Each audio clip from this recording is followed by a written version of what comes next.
Skyfall, Bond 23. It's being hailed as the greatest Bond film of all time, and that's saying a lot considering the series' history.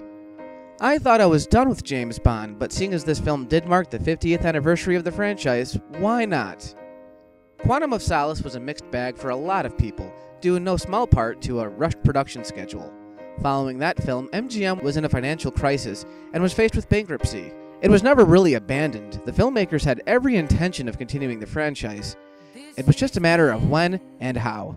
After 23 films, you stop trying to be original, and you pretty much stick with what's worked in the past.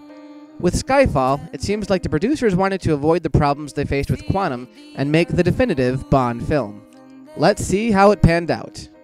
It starts off with a typical action sequence with Bond and an accompanying agent, Eve, going after a terrorist who possesses a hard drive containing some sensitive government information. After a motorcycle chase over the rooftops of the Grand Bazaar, they end up on a train where Bond tries to subdue his target with a bulldozer. They wind up fighting hand to hand while Eve gets them in her sights. With them pressuring Eve to get the shot, she takes it, and of course accidentally hits Bond, allowing for the bad guy to get away. Agent down.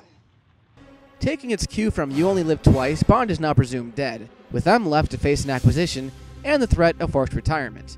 Someone hacks into M's computer when there's an explosion at MI6, killing several operatives. Bond, who's been living it up as a drunk for the past 3 months, returns to London to be reinstated, but only if he passes a series of physical and mental tests, which he fails. But M sends him back into service anyway. Going back to Dr. No, remember when the original M, played by Bernard Lee, declared that he had seen a decrease in agent casualties? And here's the very capable Judi Dench essentially sending Bond to an early grave. In all seriousness though, I always liked this love-hate relationship between Bond and M, which didn't exist in the earlier films. They can't stand each other and yet they trust each other immensely. What exactly are you implying?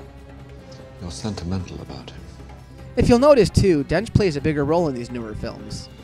We meet this film's Q, played by Ben Whishaw, a spitting image of Desmond Llewellyn if you ask me. Seriously, did we need a kid to play the role? Couldn't they at least have gotten someone who was alive during the Pierce Brosnan era? Bond goes to Shanghai to intercept the guy from the beginning of the film and kills him before he gets any answers. It's a shame how often that happens to him.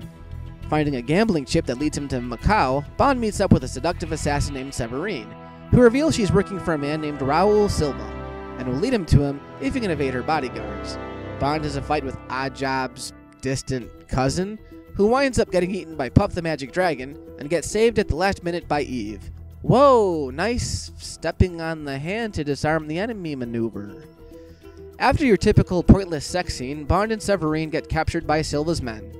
Silva gives that age-old "why are you still fighting for your country" speech, blah blah blah, and then tests Bond's marksmanship skills by having him attempt to shoot a shot glass off of Severine's head.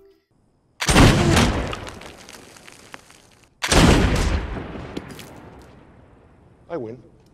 What do you say to that?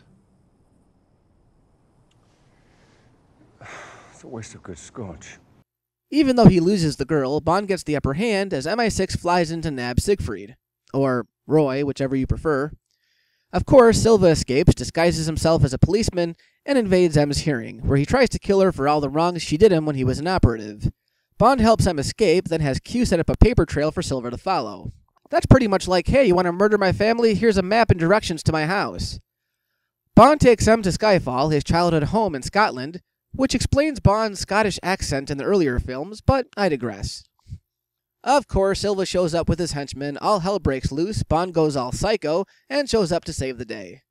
I have to ask, though, why doesn't the villain ever just shoot their target? Why do they always have to launch into a 5-minute anticlimactic speech before they decide to go in for the kill? M is literally a centimeter from his gun, and he's going to just stare at her? Don't get me wrong, it's got a nice balance of humor and action. Are you going to complain the whole way? Oh, go on then, eject me. See if I can. And although it runs a little long, it's probably got the best pace of all the Daniel Craig films.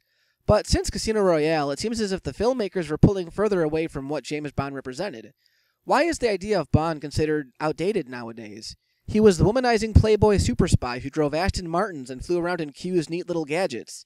Sure, they were little more than gimmicks to sell movie tickets, but they were also a reason to go to the movies. People went to see just what Q had up his sleeve. I never read the Ian Fleming novels, but from what I understand, the character in the book wasn't always spouting one-liners with the panache of Sean Connery, and he never went to outer space. However, the films offered escapist storytelling, and the further away they ventured from realism, the more interesting they were. In the years since the series' inception, we went from comic book villains and super slick cars that, come on, most of us only dream about, to modern stories with very little visual hooks. The Bond films nowadays are visually grittier, more emotional, and in the case of Skyfall, takes the character to a dark place. It's commonplace in films nowadays to give the hero these drawn-out backstories that may or may not relate to the story being told. In most films, this helps to establish a character, but to all of a sudden give us Bond's backstory now, after 23 films, seems unnecessary. I never condoned Bond's womanizing characteristics, and in past reviews I even joked about how he should have a million STDs by now, but that defines James Bond. If you take a look at the last 3 films, it's as if he's monogamous now. As for the appearance of Q in this film, you'd expect there to be a couple of nifty gadgets, right? There's actually a line where Q discounts the possibility of any of that. Were you expecting an exploding pen?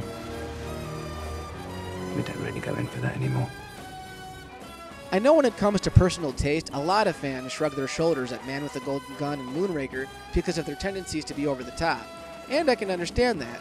But it was the colorful villains and the sleek cars that drew me to the series.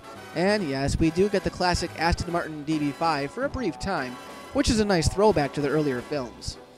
If anything, the film celebrates how the series has moved on, and not what the series used to be. I know as we speak they're planning more films in the franchise, and from what I've heard, Daniel Craig is very much involved in their production. At this point, I think it's too much to ask for a colorful action-oriented film, given the continued trend of the Craig films. All we can hope for is that fans of the series continue to appreciate the entire lineup, the old and the new.